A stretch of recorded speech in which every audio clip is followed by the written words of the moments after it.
নমস্কাৰ বন্ধুসকল, আপোনালোকে চাই আছে pizza Assam help YouTube channel. বন্ধুসকল, ইতিমধ্যে ওলাই আহিছে আজিৰ কেইবাটা নতুন খবৰ। ইয়াৰ প্ৰতিটো খবৰে হৈছে আপোনাৰ বাবে অত্যাধিক গুৰুত্বপূৰ্ণ, সেয়েহে ভিডিঅ'টো শেষলৈ চাই থাকিব।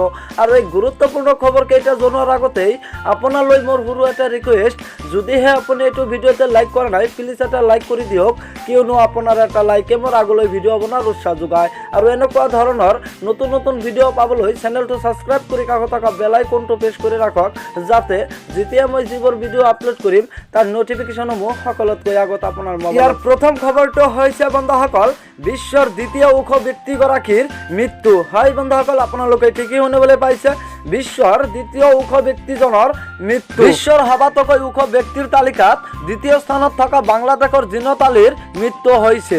24 বছৰীয়া জিনত আলীৰ দীৰ্ঘ সময় ধৰি ব্ৰেইন টিউমাৰৰ সৈতে যুঁজি আছিল।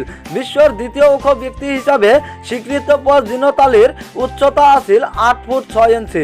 ঢাকা ট্ৰিবিউন কাকতত প্ৰকাশিত খবৰ অনুসৰি ঈদগাঁও চিকিৎসা মহাবিদ্যালয়ত চিকিৎসা কৰি আছিল আলী। ইয়াৰ 2 নম্বৰ খবৰটো হৈছে বন্ধুসকল, বলিউডৰ অভিনেতা ইৰফান খানৰ মৃত্যু। পৰিয়াল লোকে সদৰি কৰা নাই কোনো তথ্য। বলিউডৰ অভিনেতা ইৰফান খানৰ মৃত্যু। ৰাষ্ট্ৰীয় বহুকেইটা সংবাদ মাধ্যমত প্ৰকাশ পাইছে এই খবৰ। যোৱা মঙলবাৰে অভিনেতাগৰাকীক ভৰ্তি কৰোৱা হৈছিল মুম্বাই কোকিলাবিন হাস্পাতালত। পেটৰ কিছু অসুখৰ বাবে ICUত ভৰ্তি কৰা হৈছিল অভিনেতাজনক। আনফালে কেঞ্চাৰ ৰোগৰ সৈতেও যুঁজি আছিল অভিনেতাজন। অভিনেতাগৰাকী বহু ঘনিষ্ঠ বন্ধুৱে টুইটাৰ যোগে সদৰি কৰিছে খানৰ মৃত্যুৰ খবৰ। অৱশ্য অভিনেতাগৰাকী পৰিয়াল লোকে সদৰি কৰা নাই কোনো তথ্য। বুধবাৰে পুৱাৰ ভাগত পৰিয়াল লোকে অভিনেতাগৰাকী মৃত্যু হোৱা নাই বুলি কৈছে সংবাদ মাধ্যমত। কিছু সময়ৰ খবৰ প্ৰকাশ পায় যে অভিনেতাগৰাকী আৰু নাই। ইয়াৰ 3 নম্বৰ খবৰটো হৈছে বন্ধুসকল, জম্মু কাশ্মীৰত সেনাৰ গুলীত নিহত 3জন সন্ত্ৰাসবাদীৰ মাজতে জম্মু কাশ্মীৰৰ চপিয়াত সেনাৰ সন্ত্ৰাসবাদীৰ বিৰুদ্ধে অভিযান। সেনাৰ অভিযানত নিহত হৈছে 3টাকৈ সন্ত্ৰাসবাদী। বুধবাৰে পুৱতি নিশাৰে পৰাই চলিছে এই অভিযান।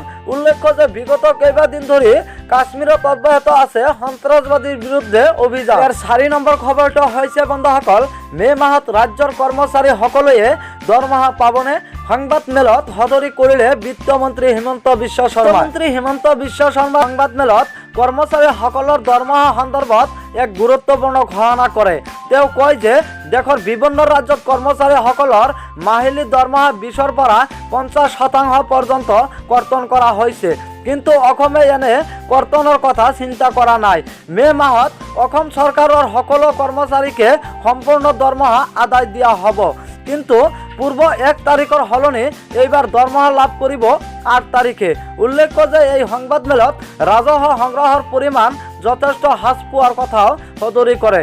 আনফালে কৰ্মচাৰী দৰমহা চৰকাৰে দিব লগা সুদ মিলাই ৰাজ্য চৰকাৰৰ প্ৰতি মাহত 3,600 কোটি টকা প্ৰয়োজন হোৱাৰ কথা উল্লেখ কৰে মন্ত্ৰী হিমন্ত বিশ্ব শৰ্মা। ইয়াৰ 5 নম্বৰ খবৰটো হৈছে বন্ধুসকল, 4 মে'ৰ পৰা কেইবাখন জিলাত শিথিল হ'ব লকডাউন। বিভিন্ন ক্ষেত্ৰত দিয়া হ'ব ৰেহাই। 4 মে'ৰ পৰা শিথিল হ'ব লকডাউন। কেইবাখনো জিলাত 4 মে'ৰ পৰা বিভিন্ন ক্ষেত্ৰত ৰেহাই দিয়াৰ বাবে কেন্দ্ৰই গ্ৰহণ কৰিছে সিদ্ধান্ত। কেন্দ্ৰীয় গৃহ মন্ত্ৰালয়ে মুখপাত্ৰ এটা টুইটাৰ যোগে এই কথা সদৰি কৰিছে।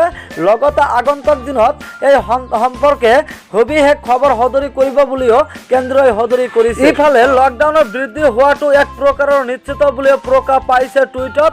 উল্লেখ্য যে বুধবাৰে দেশত অব্যাহত থকা কৰোনাৰ সংক্ৰমণৰ সম্পৰ্কে এক পৰ্যালোচনা বৈঠকত বহে কেন্দ্ৰীয় গৃহ মন্ত্ৰালয়ে।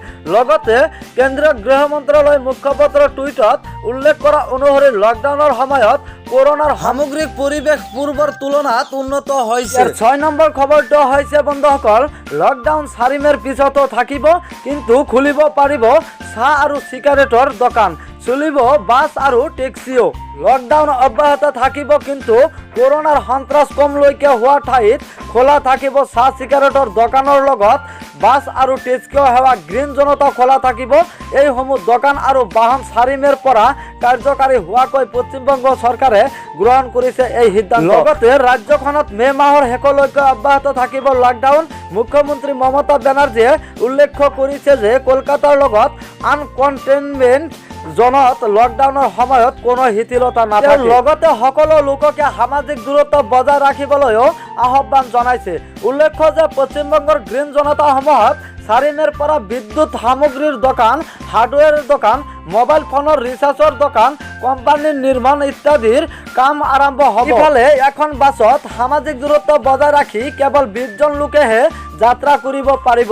ঠিক তেনেদৰে টিস্কিসমূহতো কেৱল 3 জন লোকে যাত্ৰা কৰিব পাৰিব। শেষৰ 7 নম্বৰ খবৰটো হৈছে বন্ধুসকল, কৰোনাই ভাৰতত মৃত্যুৰ সংখ্যাই পাৰ কৰিলে হাজাৰৰ ঘৰ। দেশত কৰোনাত আক্ৰান্ত হৈ মৃত্যু হোৱাৰ লোকৰ সংখ্যাই পাৰ কৰিলে 1000ৰ ঘৰ। বুধবাৰে পুৱা 9 বজালৈকে মৃত্যুৰ সংখ্যা হৈছে গৈ 1008 গৰাকী লোক। আক্ৰান্তৰ সংখ্যা হৈছে 31,380 গৰাকী লোক আৰু আৰোগ্য হৈছে 7,747 গৰাকী লোক। বৰ্তমানত চিকিৎসা প্ৰদান কৰি থকা হৈছে 22,625 গৰাকী লোকৰ ভিতৰতে সৰ্বাধিক মহাৰাষ্ট্ৰত আক্ৰান্ত সংখ্যা হ'ল গৈ 9,318 গৰাকী লোক। মহাৰাষ্ট্ৰত মৃত্যু হৈছে 400 গৰাকী লোক। ভিডিঅ'টো শেষলৈ চোৱাৰ বাবে আপোনাক অশেষ ধন্যবাদ। Please subscribe my YouTube channel.